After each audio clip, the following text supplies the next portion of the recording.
This episode was brought to you by the number 42. Hello, everybody. Welcome back. My name is John Fillmore, and welcome to another episode of the Pokemon Analyst. Alright, so, you know what time it is. It is Monday, which means a new team is about to begin. Actually, it's already begun. This is now our team. Well, it's the beginning of a team, I suppose. We've done Sunshine, we've done Sandstorm, we've done Rain. The only weather effect that we haven't actually done is hail, right? Now, let's take a look at our team. Oh, there we go. Okay, so we're going to start off with the Abomasnow. Now, why the Abomasnow? Well, it has, it's pretty much the embodiment, so to say, of hail. Right, so, I mean, why is that? Well, first of all, it is an ice. You know, it's also a grass type, but it is an ice type. And it has an ability which is called Snow Warning. It's pretty rare, which summons a hail storm, right? So, let's look at that for a sec, right? There are only two evolutionary lines that actually summon hail, which is the Aurorus evolutionary line and the Abomasnow. Now, I'm going to be working with a Mega Abomasnow, right, which also has Snow Warning, which is also why, if you notice, I actually have Soundproof on my Abomasnow. It works well against things like Parasong and Hyper Voice and things like that. Be careful though, it also works against Heal Bell, so if you want to use a Heal Bell on your Abomasnow, it doesn't work. But, well, at least if it has Soundproof. But then when it evolves with its Abomasnowites, then, or Abomasite, there we go. Abomasite, then it gets the Snow Warning ability and it starts to hail, right? So let's take a look at actually what hail does. Yeah, okay, so I'm just gonna have to Google this. Well, Google weather conditions. Yep. Come on, search. There you go. Weather effects. Alright, so we've been on this page before. Sunlight, rain, hail. Here we go. Okay, so, hail. There's two ways of summoning it. Which is TM07, which is, just called hail, summons a hailstorm, or you could go with Snow Warning, which is what we are doing, right? And then you got a couple of these routes and blah, blah, blah. We are going to actually be now looking at the effects, which are not many, right? In comparison to the other, these other weather conditions, it does not do a lot. All non-ice type Pokemon are damaged each turn. Blizzard's accuracy is increased to 100%, which is nice, and it also breaks through Protect and Detect 25% of the time. Not bad at all. Synthesis, Morning Sun, and Moonlight recover 25 of their users' HP. Ice Body recovers 16th of the user's HP, right? Or the Pokemon's HP. It's not really a user because you can't use an ability. You kind of just have an ability. Well, you can use an ability, but, you have an ability more than use it, right? So the Pokemon that has the ability Ice Body gets 1/16th of their HP recovered each turn, which is good if you put a leftovers on it, because then it recovers like 1/8 of their HP or something.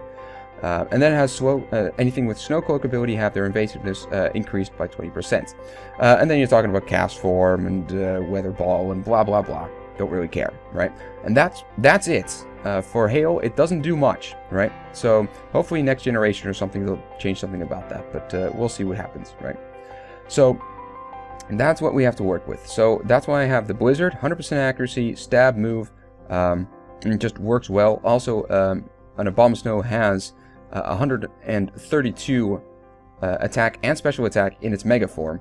Normal form it has 92. So either way you look at it, it is actually still a pretty decent, if not very good, mixed attacker. So I'm going to go a little bit heavy on the special attacker side. You can see that from the stats as well. Blizzard, which is, special attack, stab, gets the full power, except for, with its nature, which I want to increase its defense a little bit, because its defense isn't that great, but, well, we'll see what happens. Although, hold on, because I know with an Abomasnow, it has 90 HP, same as its normal form, but it has 105 and 105 for its defense and special defense. So actually, you know what? I'm gonna take that away and put max into special attack, right? So that thing is now going to hit as hard as possible with Blizzard. And then I have the Giga Drain to get a little bit of HP back. Also, you know, it is, again, special attack, and it is a stab move, so it works well. And then a stab Ice Shard with priority, so that works nicely as well. Now, as its partner, I am going to be giving it, you know, Trick Room support with Cresselia, because Abomasnow, and especially Mega Abomasnow, is so incredibly slow. It has 30 base speed in its Mega form, right? In normal form it has 60, Mega form it has 30, which is very low. So if you can flip that around with a Trick Room, then it becomes incredibly fast. So that's what I have in mind for that, and then give it a Helping Hand, a Psy Shock, and a Protect, with Leftovers and Levitate. Now I could, I suppose, give it Safety Goggles, but Leftovers, let's just do that, right? We'll see what happens. And its HP, defense, and special attack, special attack, no, special attack is actually quite low, but special defense is, I mean, it's insane. It's just absolutely through the roof. I mean, this thing is like the mother of all bulky Pokemon. I mean, it's genderless. Wait, no, it is a female. Okay, so it is the mother of all bulky Pokemon. So it has 120 in HP, 120 in defense, and 130 in special defense, right? So this thing is, I mean, oh man, it will take anything from anything, right, and still survive, right? Which makes it a very viable Trick Room setter. Now, I did actually want to go for a Reuniclus or Reuniclus. I don't know. Usually I just say Reuniclus. So if that messes you up, I'm sorry, but you know what I mean now. It's Reuniclus, right? Because the Reuniclus actually has ability Overcoat, and Overcoat actually protects it from damage from hail, so that actually works very well. Not to mention it has a very, very good move pool for support. It has the Trick Room, Helping Hand, Reflect, Light Screen, Protect, things like that. So it becomes very good in that regard. But it's so hard to pass up, you know, the HP and defense and special defense of a Cresselia, and not to mention, I mean, I had this idea in my head for using, you know, Reuniclus, because Reuniclus is actually really low speed. It has a very low speed, and one of my subscribers actually pointed out and was like, "Hey, you should definitely do that. Please do that." And I'm like, "Yes, that is an awesome idea," and he gave me like this good strategy. But I forgot the strategy and I didn't write it down, so I'm like, I'm kicking myself for that. But, you know, that's why I'm using the Cresselia now. It works a little better than the build that I had on my Reuniclus, because I did actually try to put a Reuniclus in there, but Cresselia just works so much better.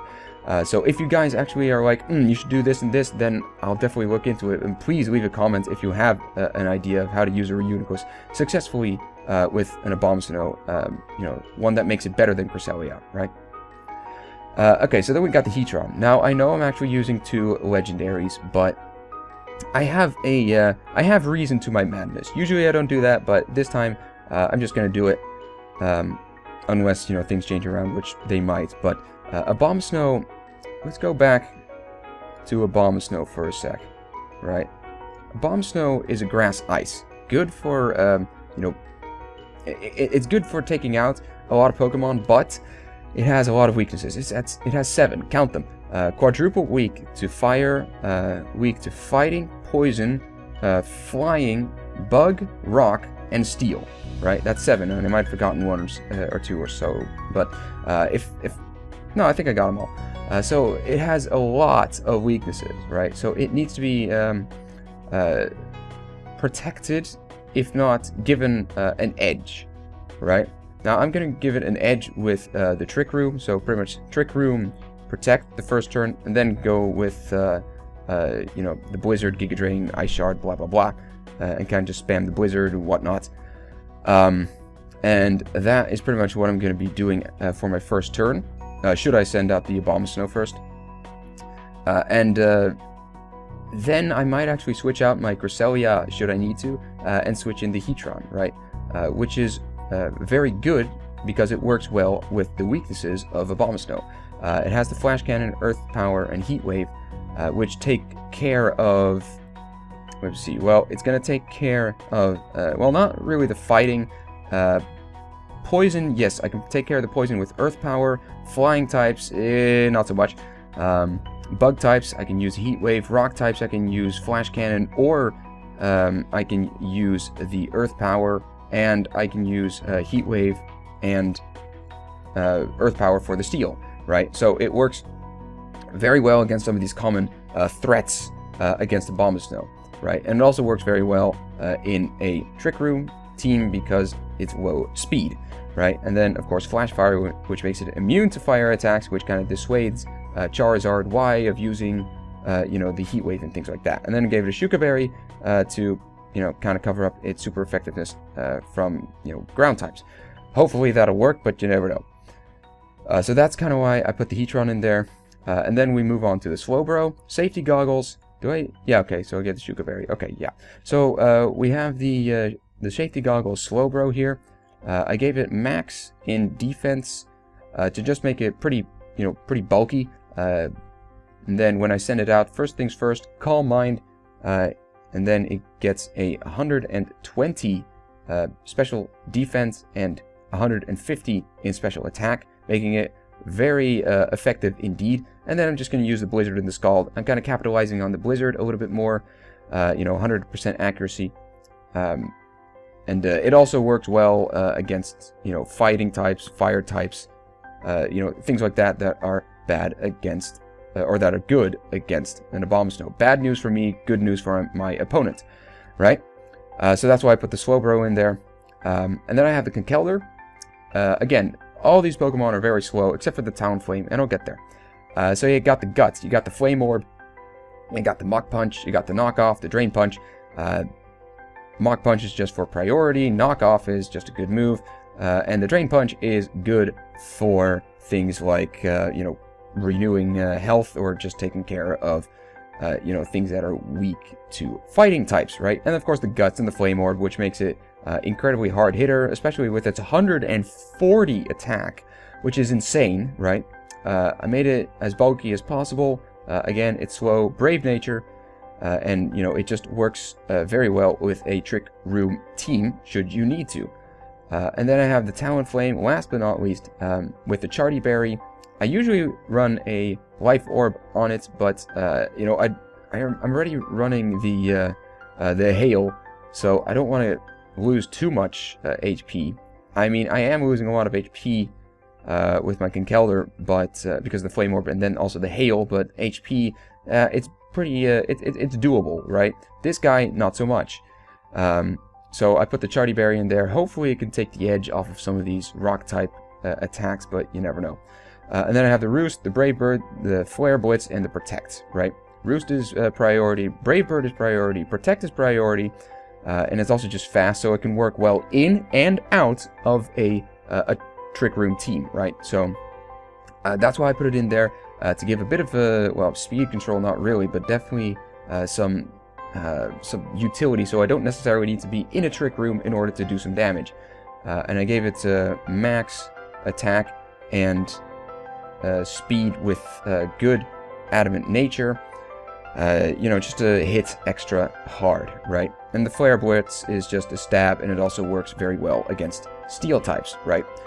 So that's kind of my my particular team, my particular thinking pattern, my setup. The only problem is I don't have a lot of Ice types in there. I don't really capitalize a lot on Hail. I more work with the Trick Room. And the reason why is because, I don't know, Ice types are good against Dragon, Flying, Grass, and Ground, right? It is if I'm correct, it is the third, in ranking of type that has the most coverage, this is actually third, right? It covers 4 types of, actually really common Pokemon types. However, it's also weak to 4 types of Pokemon, right? Fire, Fighting, Rock, and Steel, right? These are very common. So, as a defensive Pokemon, Ice, it's not that great, right? So I don't know. I want to put a couple more Ice types in there, but I can't find a way of actually doing that yet, right? And I'm gonna keep looking, so we'll see what happens, right? But I'm gonna lay that at your guys' comments, right? If I can find something that works very well with ice types, or just isn't a good ice type, and you're like, yes, that's a good strategy, then please tell me, right? I want you guys' opinions, comments, critique, things like that. I really do want that, because it's handy for me, but also for you guys. Then I can put a good team together that works also very well with ice. And it is a bit difficult to actually make one of these teams, but I think it's I think it would be beneficial for us both. But I'm going to leave this episode here. So thank you all so much for watching. If you like this episode, then like, subscribe, share with a friend. These things would be highly, highly appreciated by me. And you never know, might also be appreciated by a friend. I don't know. You never know, right? So if you want to do that, then great. If you don't want to, that's fine too, right? But other than that, I don't really have much to announce. I'm not quite sure what I'm going to be doing next week, because that is the last week that my summer is going to be going on for. Right after that, I'm starting with my minor. So something kind of important. So I won't be actually able to do a lot of battling. I'm still going to be doing some battling, of course, and posting at least once every week. And I don't know. Leave a comment, actually. Do you want it to be a somewhat longer episode then, or just a normal sized episode? I mean, these things are like 20 minutes long. This one maybe 15, but do you want me to do then a little bit longer episode because it's less frequent, or do you just want to keep it at a normal length? Leave a comment below what you would like. We'll see what happens, right? But again, thank you so much for watching, and this is John Fillmore signing off and wishing everyone on the opposite side of the screen a very pleasant day. Goodbye.